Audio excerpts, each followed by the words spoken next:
Mesdames et messieurs, bonjour et bienvenue sur la chaîne de Gaga C'est Lire. Dans quelques instants, sur votre écran, vous découvrirez les règles à faire ou à ne pas faire dans une continuité dialoguée d'un scénario. En attendant, n'hésitez surtout pas à aller vous abonner ou à me suivre sur les réseaux sociaux, sur Facebook ou sur Twitter au nom de Gaga C'est Lire. Nous vous rappelons qu'il est interdit de manger, de boire ou de fumer à l'intérieur de là où vous êtes. Ceux qui savent où je travaille, ils vont comprendre, mais ceux qui savent pas, je pense qu'ils vont être un peu perdus.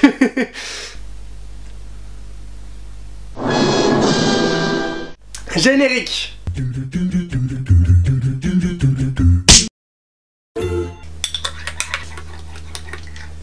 J'espère que vous allez bien, je suis très content de vous retrouver aujourd'hui pour une nouvelle vidéo d'écriture. Ça fait très longtemps que j'en avais pas posté, ça fait quelques semaines déjà, et en tout cas voilà, ça me fait vraiment plaisir de pouvoir vous dire ces 10 petits conseils qui vont vous aider pour l'écriture. On va commencer directement avec la forme du scénario. Conseil numéro 1. Beaucoup de gens veulent savoir comment on calcule la longueur d'une continuité dialoguée. Il y a une règle assez simple que la plupart d'entre vous devraient connaître, c'est que une page de continuité dialoguée va être l'équivalent de 30 secondes à 1 minute de film. Maintenant, tout dépend aussi des informations que vous allez mettre dans cette page. S'il y a que des descriptions, forcément, la longueur d'action sera forcément plus longue que si par exemple vous avez mis que du dialogue, où le dialogue s'épuise beaucoup plus rapidement. Conseil numéro 2 dans la forme d'un scénario. Je vous ai expliqué dans la dernière vidéo ce qui pour moi n'était pas un scénario et ce qui pour moi l'était. Maintenant, je vais vous faire un petit peu plus le détail de justement comment se compose une page de continuité dialoguée. Vous allez avoir 4 catégories de textes différents dans cette page. Premièrement, l'entête. L'entête, c'est le petit bandeau qu'il y a au-dessus de toutes les scènes que vous allez écrire et qui contient différentes informations. En général, ça va contenir le numéro de la séquence, si c'est en intérieur ou en extérieur, le lieu où se passe la séquence, et parfois certaines personnes aiment donner un titre à cette séquence. Alors c'est quelque chose qui se fait pas énormément, mais j'ai connu des gens qui faisaient ça, et ça rendait pas si mal que ça. Ensuite, vous avez l'action. L'action, c'est tout ce qui va se faire de manière physique, directement à l'image, et qui ne concerne pas encore les dialogues. Donc, il suffit juste de mettre l'action écrit noir sur blanc de manière très simple. Le personnage ne doit pas être écrit à la ligne. Le personnage doit être écrit à peu près en milieu de page, et être écrit en majuscule. C'est très important parce que ça fait partie des règles fondamentales de l'écriture d'un scénario.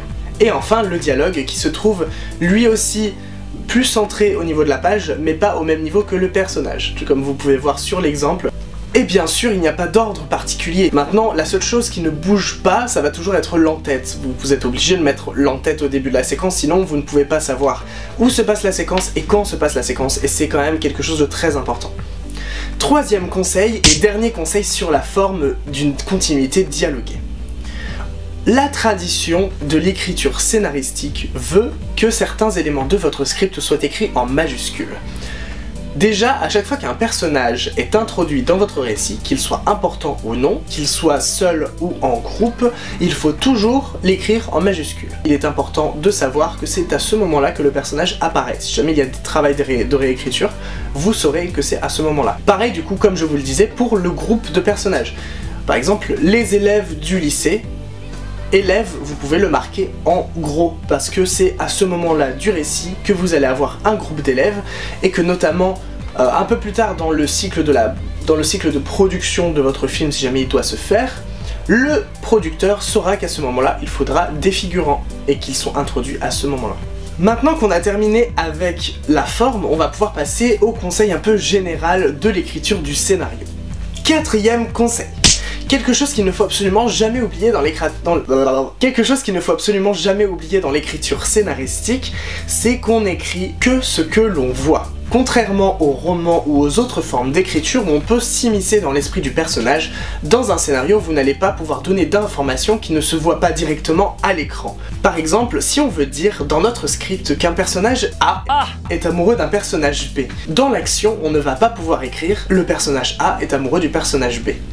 il va falloir passer par des petits subterfuges très discrets qui vont permettre aux spectateurs de comprendre directement. Par exemple, montrer le stress du personnage A lorsqu'il est confronté au personnage B par rapport à un geste qu'il peut faire de la main. Ou alors, dire tout simplement le personnage A rougit.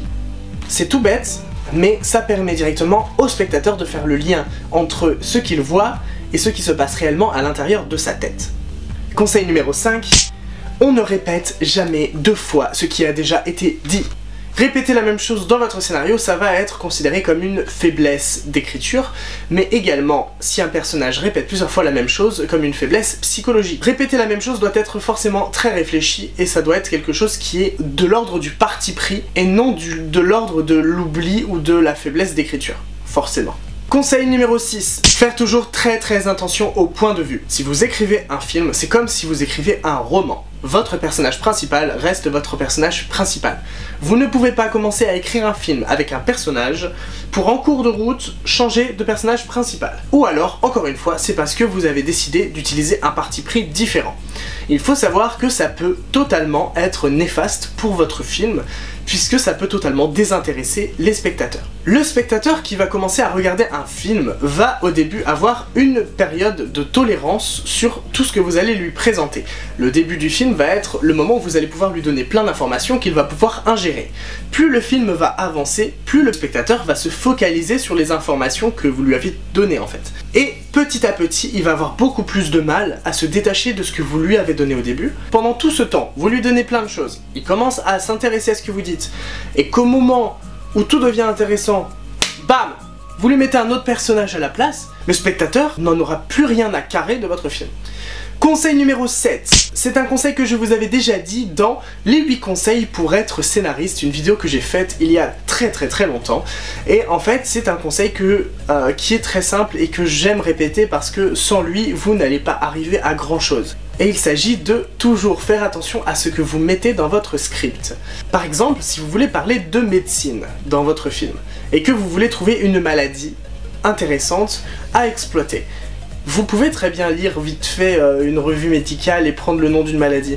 Mais si vous n'en connaissez pas les symptômes, si vous n'en connaissez pas les guérisons, si vous n'en connaissez pas les différentes issues de cette maladie, est-ce que c'est une maladie bénigne, est-ce que c'est une maladie maligne, toujours savoir ce que vous dites. Et dans la même idée, beaucoup de gens que je connaisse, et moi notamment, aimons parfois mettre des musiques que nous aimons beaucoup, des chansons, dans nos continuités dialoguées.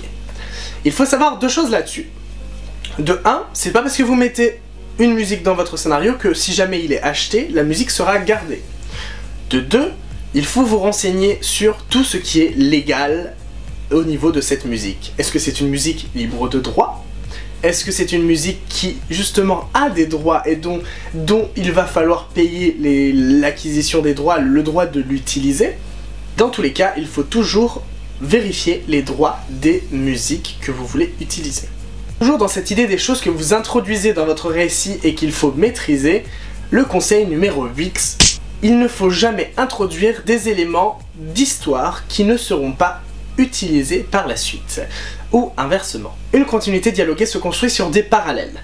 Vous allez avoir ce qu'on appelle des préparations paiement. La préparation, c'est un élément que vous allez intégrer à votre histoire dès le début du récit, et qui va revenir sous forme de paiement, en fait, à la fin de votre récit ou en cours de route. Par exemple, dans Pirates des Caraïbes, dès le début du film, nous avons Elizabeth Swann, toute petite, qui trouve un médaillon sur un jeune homme qui est échoué sur son bateau. Ceci est une préparation. Pourquoi? Parce que le médaillon va avoir finalement un rôle très important ensuite dans votre récit. Si je vous explique ça, même si ça vous semble logique, c'est tout simplement parce que vous ne pouvez pas, en cours de film, amener des éléments qui n'ont jamais apparu et qui peuvent avoir une importance dans votre récit. Par exemple, dans une comédie musicale, on voit souvent une chanson qui va avoir une émotion au début du film et qui ensuite va être réutilisée à la fin du film pour avoir un double sens et un sens beaucoup plus profond. Dans cette même idée, le conseil numéro 9, chaque personnage doit avoir une utilité qui lui est propre. Quoi qu'il arrive dans un film, un personnage doit avoir une importance et une évolution.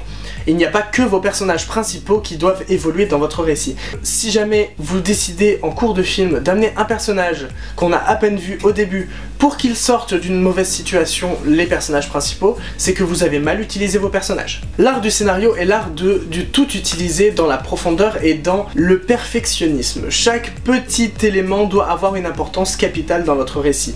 Même un personnage qui se brosse les dents, il doit avoir une raison de se brosser les dents. Et enfin, 10e et dernier conseil, qui est un conseil que vraiment je veux absolument insister dessus. Ne pas abuser des dialogues.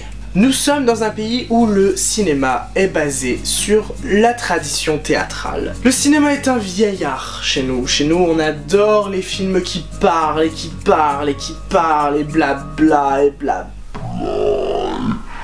Il faut arrêter de tout faire passer par le dialogue. Un beau film peut se ressentir à travers la gestuelle, peut se ressentir à travers l'image, peut se ressentir à travers les procédés scénaristiques que vous développez.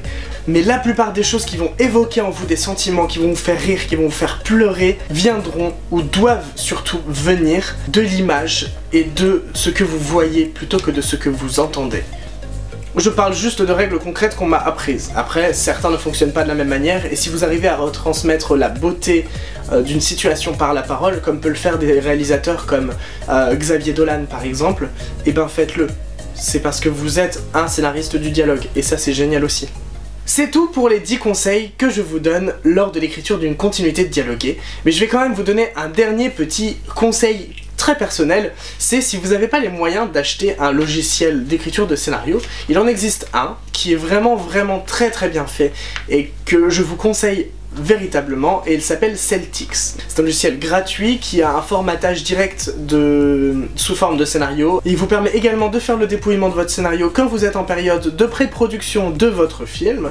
Il vous permet d'avoir un catalogue de personnages où vous pouvez même faire des micro-fiches personnages qui sont très utiles. Et je vais même vous mettre dans la barre d'infos l'endroit où vous pourrez le télécharger assez rapidement.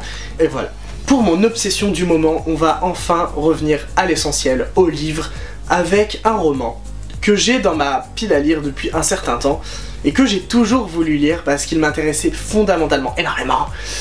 Et tout le monde en a parlé. Genre vraiment, ça a été un phénomène sur le booktube, ça a été un phénomène en librairie parce qu'en plus c'est une auteure que beaucoup de gens semblent apprécier, même si je ne la connaissais pas jusque là.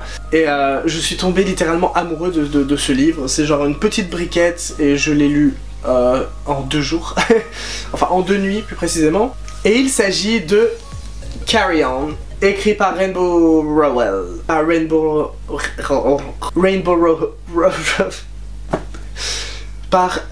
Rowell, voilà, on va le faire à la française. Et il s'agit d'un roman qui traite de Simon Snow, qui est un jeune homme qui est dans une école de magie. Il a un pouvoir qui est dévastateur et il ne comprend pas vraiment pourquoi. Il a du mal à contrôler ses capacités. Et ça traite également de sa relation avec son colocataire. Il a une relation particulière avec ce jeune homme parce qu'il est persuadé qu'un jour, soit lui le tuera, soit lui-même va le tuer. Et du coup c'est assez génial, et on suit du coup ce parcours avec notamment une menace qui pèse sur ce petit monde de sorciers. J'ai juste pas les mots pour dire à quel point j'ai adoré ce livre. Impossible de s'arrêter, c'est addictif à mourir et c'est génial. Sur ce, je vous laisse, j'espère que cette vidéo vous aura intéressé un minimum et je vous retrouve très prochainement pour une vidéo d'adaptation ou une vidéo d'écriture. Je vous fais des gros bisous, bye.